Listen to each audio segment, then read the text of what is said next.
네, 이제 두 번째 이제 시간입니다.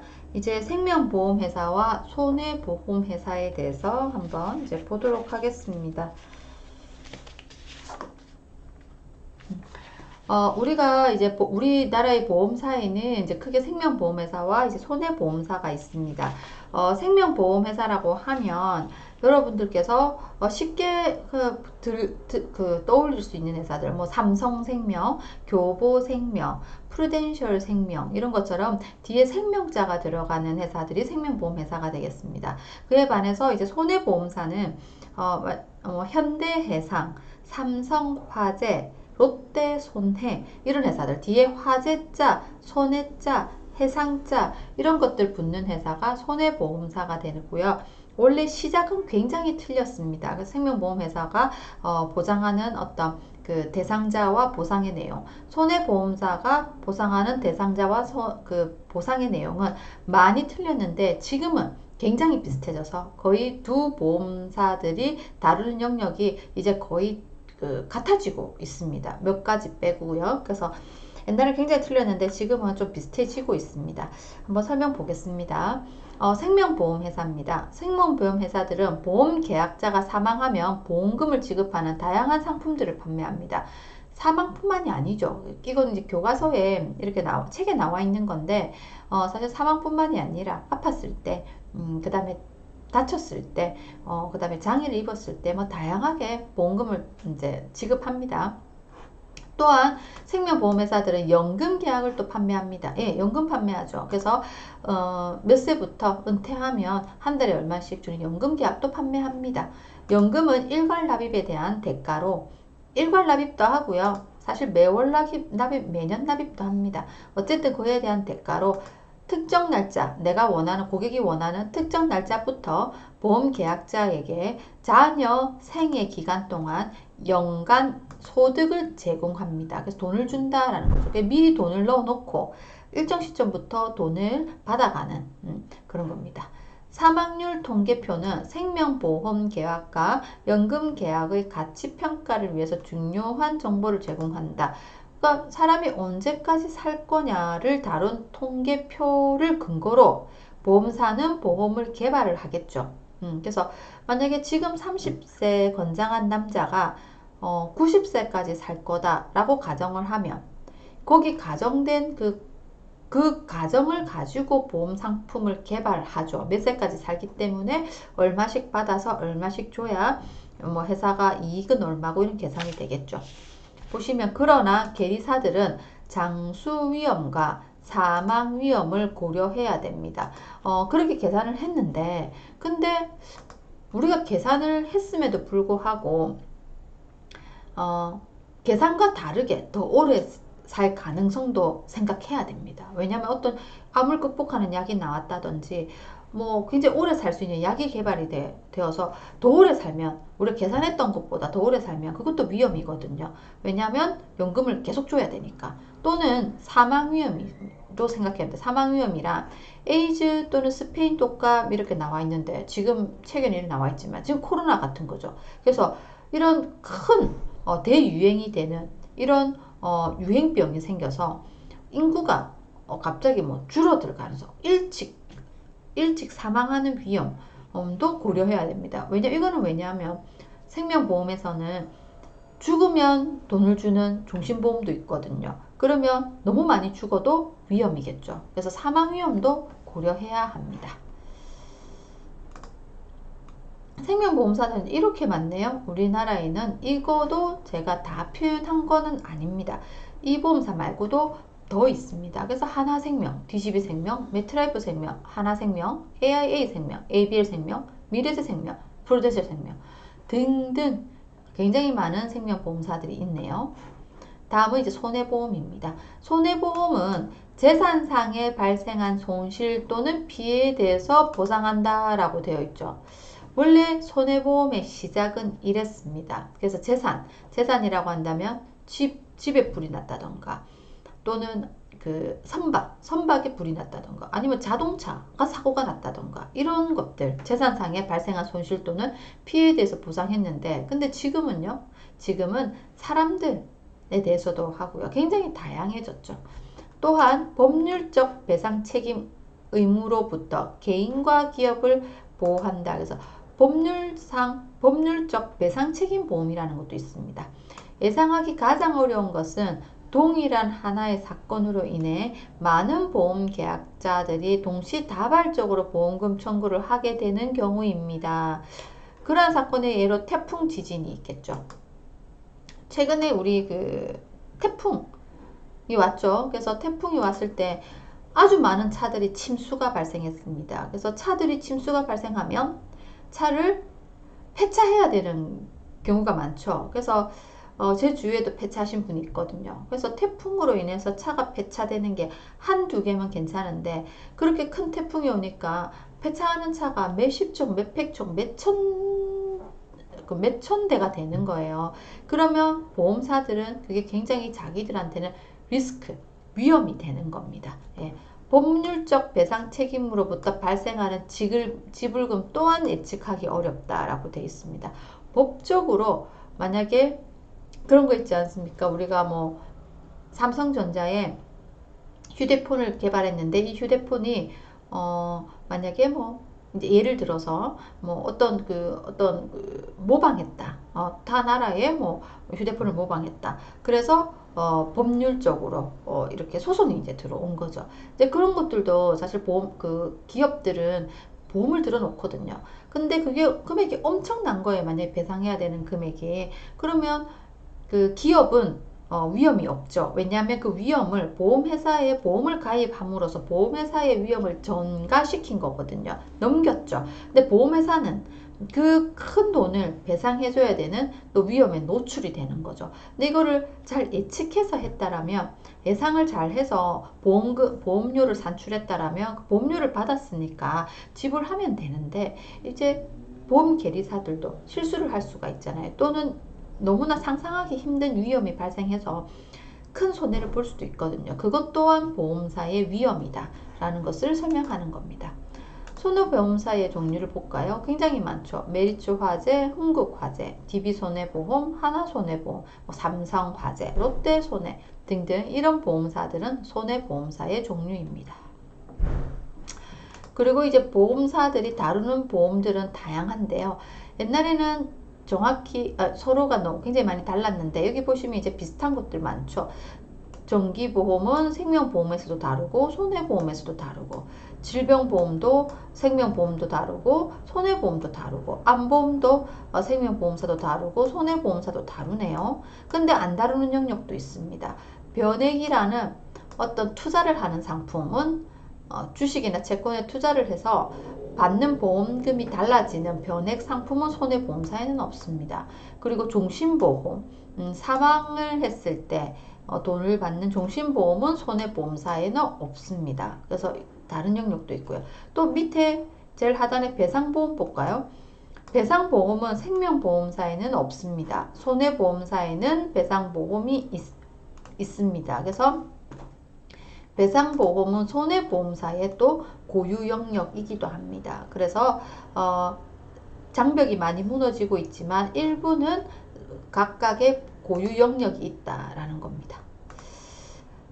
생명보험의 종류를 한번 볼까요? 그래서 책에 많은 이 위험관리를 다룬 책에 나와 있어서 제가 소개는 하는데 이 부분은 뭐 크게 중요하지는 않을 것 같습니다. 보험의 종류까지는 기억은 안 하셔도 될 것 같고요. 그렇지만 중요한 건 제가 짚고 넘어가겠습니다. 정기 생명보험입니다. 기간을 정했다가 정기입니다. 정기 생명보험의 경우 미리 정해진 기간만큼만 보험금을 지급합니다. 만약 보험 계약제가 생명보험 그 기간 내에 죽으면 돈을 주고요. 기간이 지나면 돈을 주지 않습니다.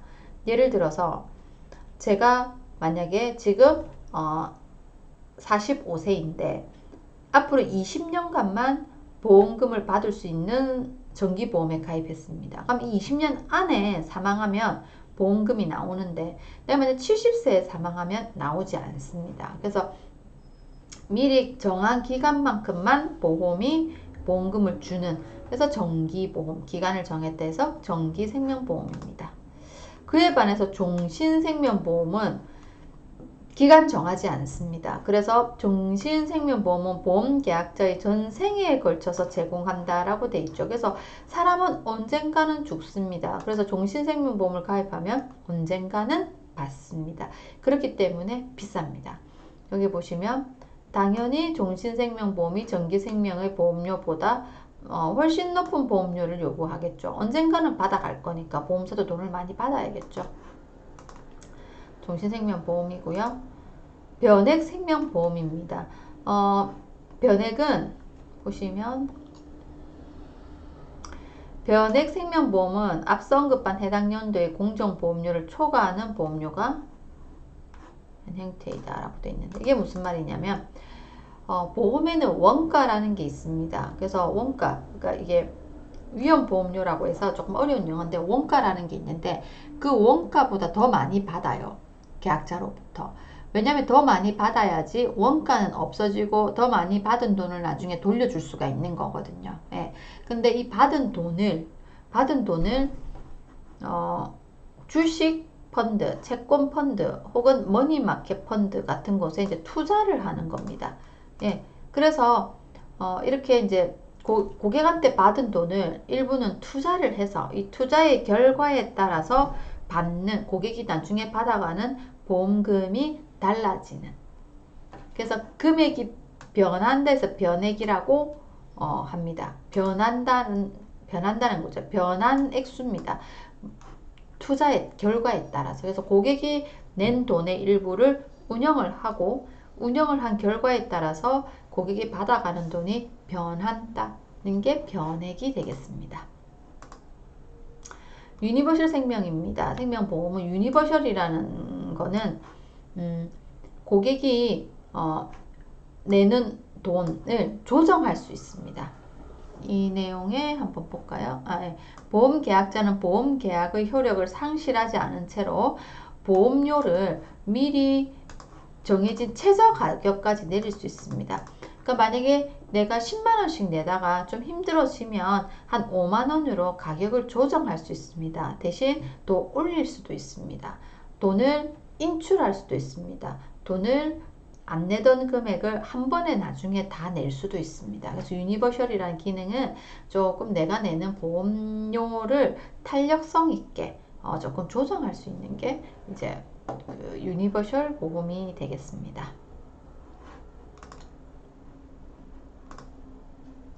연금입니다. 연금은 밑에 내용을 볼게요.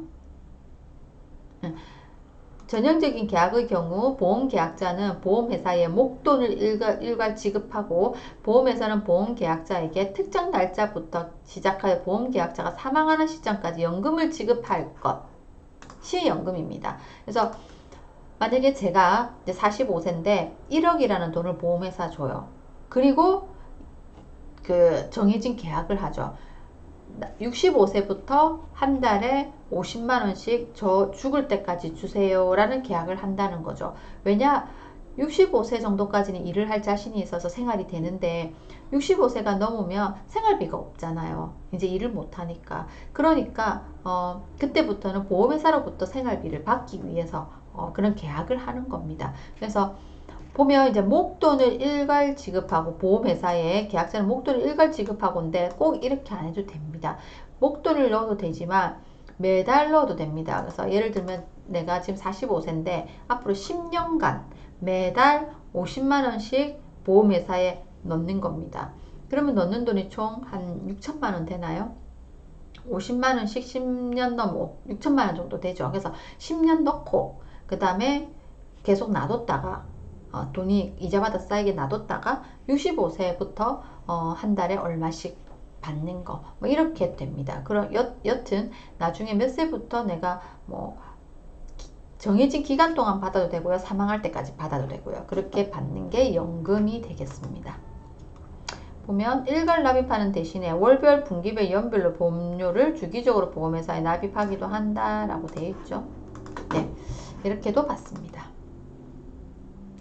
손해보험의 종류입니다. 손해보험에는 재산재해보험이라고 해서 내 재산이 재해로부터 피해를 받았을 때 받는 보험이 이제 재산재해보험입니다. 보시면 재산보험과 재산보험과 재해보험으로 나눠지는데요. 재산보험은 재산의 손상이나 손실 등으로부터 보험계약자를 보호한다라고 되어 있네요. 그래서 화재로 인한 피해, 범죄로 인한 손실, 수해 기타 등입니다. 근데 재해보험은 재산보험과 재해보험은 다르네요. 그래서 재해보험은 법률적 배상 책임, 예를 들면 제3자에게 입힌 상해에 대해서 보호를 제공한다라고 되어 있습니다. 그래서 재해보험은 배상책임보험이라고 하는 것이 더 정확한 표현이다라고 하네요. 우리나라에서는 배상책임보험이라고 부릅니다. 더 정확한 표현이라고 되어 있는데 우리나라는 재해보험이라 부르지 않고 배상책임보험이라고 부릅니다. 어떤 거냐면 만약에 내가 차를 몰다가다가 사람을 치었어요. 그래서 다치게 했습니다. 상대를. 그러면 뭡니까? 제3자에게 입힌 상해죠. 네. 거기에 대해서 보험사에서 보험금을 지급하는 거죠. 이제 나를 대신해서. 왜냐면 나는 자동차 보험을 넣었기 때문에 보험사에서 해결을 해줘야겠죠. 그게 배상책임 보험입니다. 그래서 우리나라는 이제 배상책임 보험이 점차 지금 발전하고 있습니다. 그래서 자동차 배상책임 보험뿐만이 아니라 우리 뭐 오토바이 배상책임, 자전거 배상책임이라든지 그리고 요즘에는 애완견 많이 기르죠. 그래서 뭐 우리가 강아지라든지 고양이라든지 내가 기르는 이런 동물이 만약에 다른 사람을 다치게 할 수도 있잖아요. 그래서 우리 집 강아지가 다른 사람을 뭐 의도치 않게 물었다. 뭐 이랬을 때도 배상해줘야 되거든요. 그럴 때도 배상책임보험으로 해결할 수가 있습니다. 이렇게 이제 배상책임보험이 점차 조금 발전하고 있는 그런 시점입니다. 상해보험입니다. 이거는 급격하고도 우연한 사고로 신체에 상해를 입었을 경우에 소정의 보험금을 지급하는 겁니다.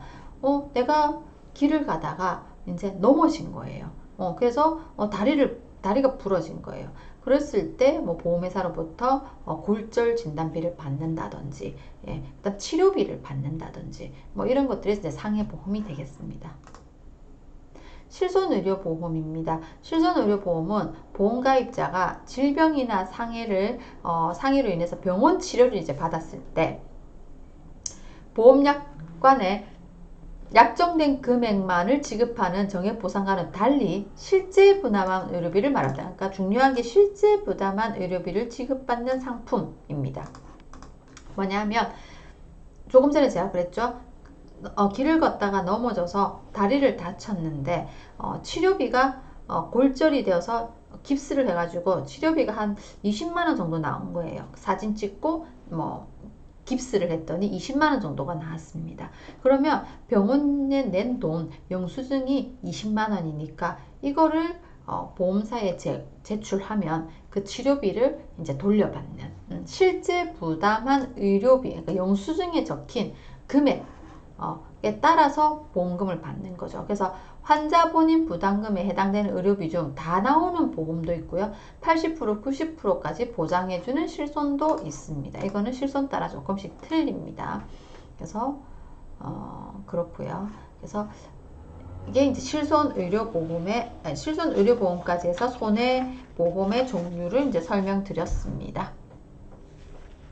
그 다음은 이제 그 다음 2-2로서 장수위험과 사망위험입니다. 지금까지는 제가 생명보험과 손해보험의 회사의 설명, 차이점, 특징, 그리고 상품의 종류들 설명드렸고요. 그 다음에 이제 위험입니다. 보험사가 가지는 위험입니다. 앞선 첫 번째 영상에서 사례를 보여드렸죠. 그 사례에서 장수위험, 사망위험이란 용어가 계속 나왔습니다. 그럼 장수위험이 뭐고 사망위험이 뭔지에 대해서 우리는 이제 한번 보도록 하겠습니다. 장수위험은 의학 발전과 생활 양식의 변화로 사람들이 더 오래 살게 되는 것이다 라고 나와 있습니다. 장수의 증가는 대부분의 연금 계약들, 연금이 보다 더 오랫동안 지불해야 되기 때문에 수익성에는 불리한 영향을 주지만 대부분의 생명보험 계약들, 사망보험금의 지급 시점이 미뤄지기 때문에 정기 생명보험 경우에는 사망보험금의 지급 가능성이 낮아지기 때문에 수익성을 개선시킨다 라고 해서 장수 위험이 보험사에는 그 불리한 영향을 주기도 하지만 수익성도 개선시킵니다. 그래서 장수 위험은 보험사에 수익성에 불리한 영향만 줍니다 라고 하면 틀린 말이겠죠. 그래서 불리한 영향도 주지만 어떤 한편으로는 수익성도 개선시킵니다. 그래서 이거를 잘 예측해야 돼요. 계리사들이. 두 가지 상품을 다 팔기 때문이에요. 오래 사는 거에 돈을 주는 연금과 일찍 죽으면 돈을 주는 생명보험, 정기 생명보험 이런 것들을 동시에 판매를 하고 있거든요. 그렇기 때문에 이게 그 장수로서 더 위험할지 아니면 그 사망이 더 위험할지는 예측해야 돼요. 그래서 그게 이제 계리사들이 이제 상품을 개발할 때 예측해서 하는 건데 이게 보험사에서는 굉장히 위험하죠. 왜냐하면 위험은 뭐죠? 위험은 불확실성이거든요. 우리가 첫 시간인 그러니까 두 번째 시간에 배웠죠. 위험이란 반드시 수익이 나는 것을 말하는 게 아니라 불확실성을 말하거든요. 그래서 이 불확실성이 존재한다는 거죠. 장수라는 그런 위험에서도 합니다. 그래서 물론 기대 수명이 대부분의 지역에서는 꾸준히 증가했지만 평균 기대 수명은 사실 국가마다 이제 다르죠. 그래서 이런 것들도 다 예측해야 됩니다. 그런 것들이 이제 반영한 게 보시면 예시 하나 보시면 우리가 이제 암에 걸려도 오래 산다는 거죠. 예. 성별에 따라서 암 5년 상대 생존율 그러니까 암에 걸렸는데 5년 이상 살 그 비율이 이렇게 늘어나고 있습니다. 그래서 전체적으로 1995년도에는 암에 걸렸는데 5년 뒤에 살아있을 확률이 41%였는데 지금은 70%까지 늘었다는 거죠. 그래서 암에 걸려도 오래 사는 그래서 장수 위험이 이제 여기서도 이제 발생을 하고 있습니다. 사망 위험입니다. 사망 위험은 전쟁, 에이즈 또는 스페인 독감 또는 지금 같은 코로나 같은 전염병으로 사람들이 예상 수명보다 일찍 사망할 위험입니다. 이것은 대부분의 유형의 생명보험 계약들에서 보험금 지급에 대해서 불리한 영향을 미칩니다. 왜냐하면 기대했던 것보다 보험 금액이 더 일찍 지불돼야 되기 때문입니다. 하지만 연금 계약들의 수익성은 증가시킵니다. 벌써 설명드렸죠. 그래서 사망 위험의 영향을 계산함에 있어서 특정 사건에 의해 영향을 받을 가능성이 가장 높은 연령 집단을 고려하는 것이 중요하다네요. 이번에도 보셨죠. 그래서 우리 코로나에도 어느 연령 집단이 높은 사망률을 보였죠? 고연령 집단이죠. 그래서 나이가 많은 연령의 집단들이 이런 위험에 노출되면 더 많은 사망률이 나타나는 거죠. 이런 것들까지 계산해야 된다는 거죠. 그래서 고려해서 해야 된다라는 건데 사망 위험에 있어서 어떤 특정 연령의 집단을 고려할 필요는 없다라고 하면 틀린 얘기겠죠. 그래서 이런 것들도 중요하게 이제 여러분들 기억해 주시면 되겠습니다. 다음 보실까요? 사망 순위 한번 볼까요? 우리가 사망 위험도 이제 보험사의 리스크인데, 그러면 사망 순위는 어떤 것들이 있나라고 했을 때, 우리 1세에서 9세에서 10세 미만은 암 사망률이 제일 높네요. 10대입니다. 자살이 제일 높습니다. 20대 마찬가지로 자살이 1위네요. 30대도 사망 순위 1위는 자살입니다. 40대에 이제 암인데 2위는 또 자살입니다. 50대 사망 순위 1위는 암인데 2위는 또 자살이네요. 60대가 되니까 암이 1위고 심장질환, 뇌혈관 질환이네요. 통계청 2019년 자료입니다. 그래서 우리는 암이 사망률 1위라고 알고 있죠. 그렇지만 자살을 제외했을 때 이제 암이 1위고요. 자살도 굉장히 높습니다. 자살 비중이 높은 나라라서 좀 슬픈 나라죠. 어쨌든 사망 순위입니다. 이런 순위까지 보험회사는 다 고려해야 됩니다. 이거 보험회사에 굉장히 큰 위험이죠. 사망 위험이라는 게. 왜냐하면 정기보험, 종신보험 판매율이 높기 때문에 사망에 대한 어떤 예측이 굉장히 보험사는 중요한데, 그래서 사망 위험도 큽니다. 사망순위 잠깐 봤고요. 다음은 보험회사의 굉장히 위험 요소인 도덕적 해이입니다. 우리 앞선 기사에서 봤죠. 그래서 보험 사기가 굉장히 많이 발생하고 있죠. 그래서 보험 사기가 도덕적 해이로부터 이제 발생을 하는데요. 도덕적 해이란 도덕적 해이도 꼭 기억하세요. 도덕적 해이는 보험의 존재가 보험 계약자의 행동을 보험이 없을 때와는 다르게 만들 가능성이다. 그래서 도덕적 해이는 보험 위험과 보험회사의 지급 비용을 증가시킨다.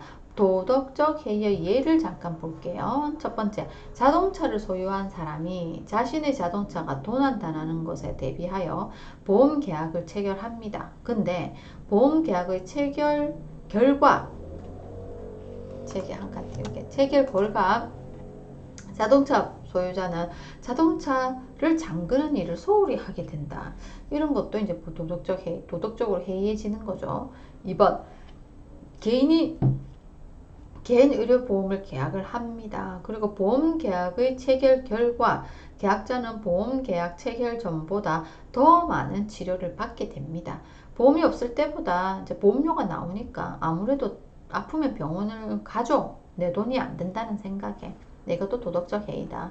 3번, 정부가 지원하는 예금보험을 가입한 은행은 예금자를 잃을 확률이 줄어든 것을 알기 때문에 더 많은 위험을 감수합니다. 정부가 지원을 해주니까 더 위험을 감수하고 좀 위험한 상품 판매라든지 고객 관리를 소홀히 한다든지 위험을 감수한다는 거죠. 이런 것들도 이제 도덕적 해이에 이제 한 예로 들어갈 수 있습니다. 그래서 도덕적 해이를 봤었고요. 그 다음에 이제 역선택, 잠시만요. 도덕적 해이에 대해서 추가 설명이 더 있네요. 먼저 보겠습니다. 그 생명보험에 있어서 도덕적 해이가 큰 문제가 되지 않습니다. 왜냐하면 생명보험은 사망을 많이 다루잖아요.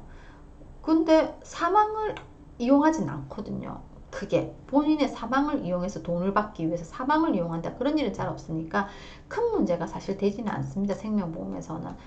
보험회사는 전통적으로 손해보험과 건강보험에서 다양한 방법으로 도덕적 해이 문제에 의해서 대응해 왔습니다. 당연히 그냥 조금 아프니까 병원 가고, 뭐 이런 것들이 손해보험과 건강보험이죠. 그래서 보통 공제가 이에 해당됩니다. 공제는 손실이 발생할 경우 그 손실의 첫 번째 부분에 있어서 대해서 보험 계약자가 책임진다는 것을 의미합니다. 이건 이제 그 도덕적 해이 문제를 해결하는 방법을 지금 얘기하는 겁니다.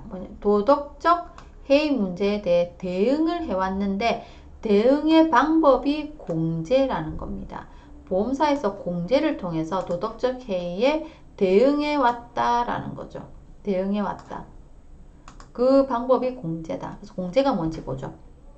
공제는 손실이 발생할 경우에, 그러니까 고객이 손실이 발생할 경우에 그 손실의 첫 번째 부분에 대해서 보험 계약자가 일부 책임진다는 겁니다. 일부 책임진다.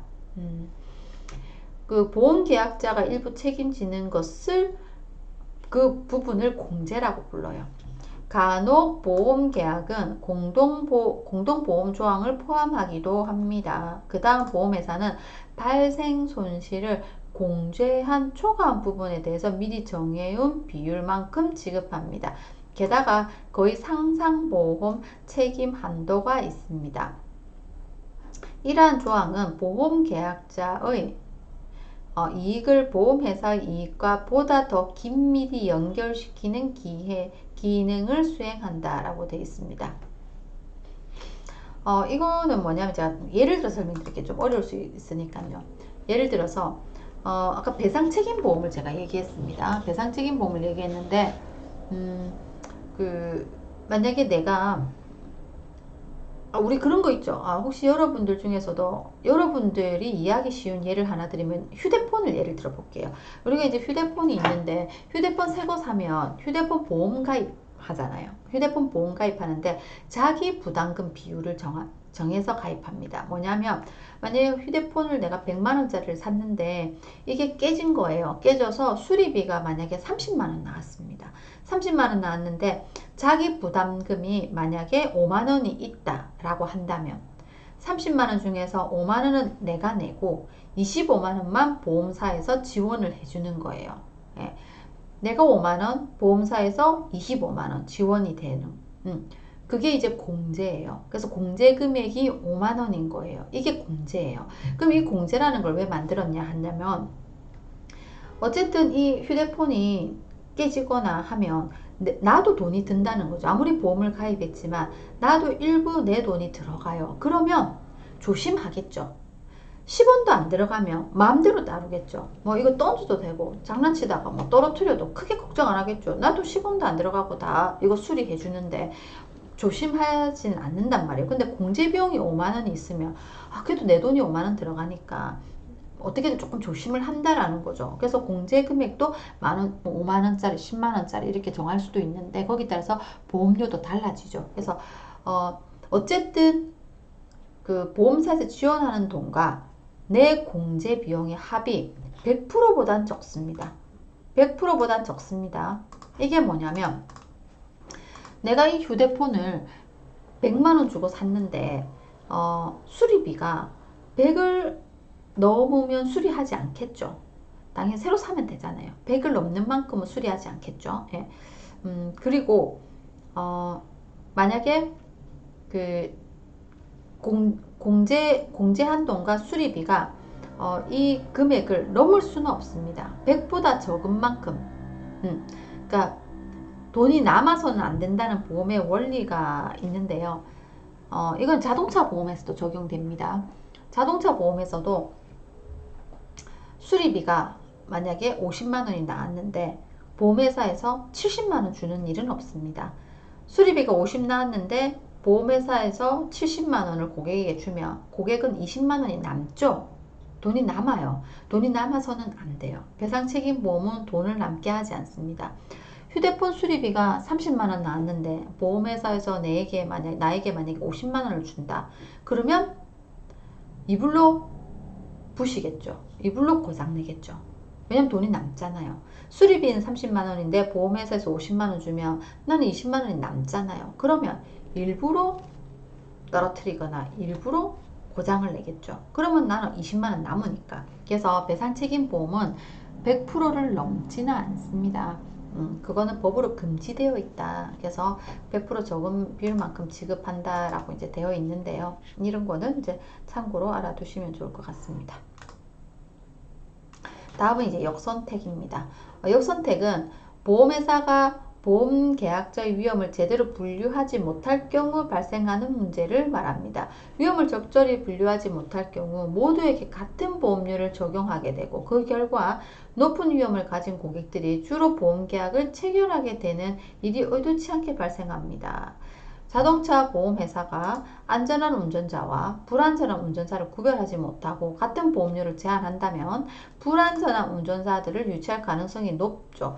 만약에 건강한 사람과 허약한 사람을 구분하지 못한다면 구분하지 못하고 생명보험을 제공하면 건강하지 못한 사람들이 더 많이 보험계약을 체결하게 될 겁니다. 역선택의 영향을 줄이기 위해서는 보험사들은 보험계약자들에 대해 가능한 많은 정보를 얻기 위해서 노력합니다. 생명보험회사는 보험계약을 체결하기 전에 보험계약자에게 공인된 의사에게 신체검사를 받도록 요구하기도 합니다. 무조건 요구하지는 않습니다. 그래서 이건 역선택입니다. 예를 들어서 내가 지금 어떤 병에 걸릴 확률이 굉장히 높은 거예요. 예를 들면 위궤양이 굉장히 심한데 위궤양이 심하면 위암에 걸릴 확률이 높아지죠. 근데 위궤양이 심한 고객이 있고 아주 건강한 아무 이상이 없는 고객이 두 명에게 같은 보험, 같은 나이, 같은 보험을 가입하는데 같은 그 보험료를 받는다면 보험료를 같이 받는다면 건강한 사람은 불리하죠. 근데 아픈 사람은 이 건강한 사람보다 암에 걸릴 확률이 더 높으니까 더 유리하겠죠. 그러면 유리한 사람과 불리한 사람이 나온단 말이에요. 그러면 아픈 사람은 더 많이 가입하려고 하겠죠. 그래서 이런 것들이 이제 역선택이 되겠습니다. 그래서 보험사는 그걸 구분한다는 거죠. 구분하기 때문에 신체 검사도 보험을 많이 가입할 때 신체 검사까지도 시키죠.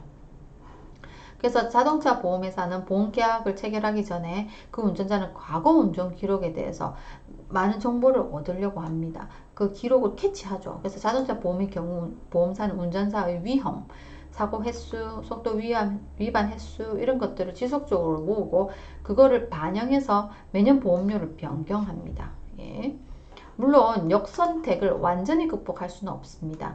보험 계약을 체결하기 전에 신체 검사를 받도록 요구함에도 불구하고 생명보험에 가입한 사람들은 사망률 통계표가 예상하는 시점보다 먼저 죽는 경향이 있는 반면 연금을 구입하는 사람들은 사망률 통계보다 오래 사는 경향이 있는 것을 보면 흥미롭다 돼 있는데 이렇게 다 예측하지는 못한다는 겁니다. 다 예측이 어렵겠죠.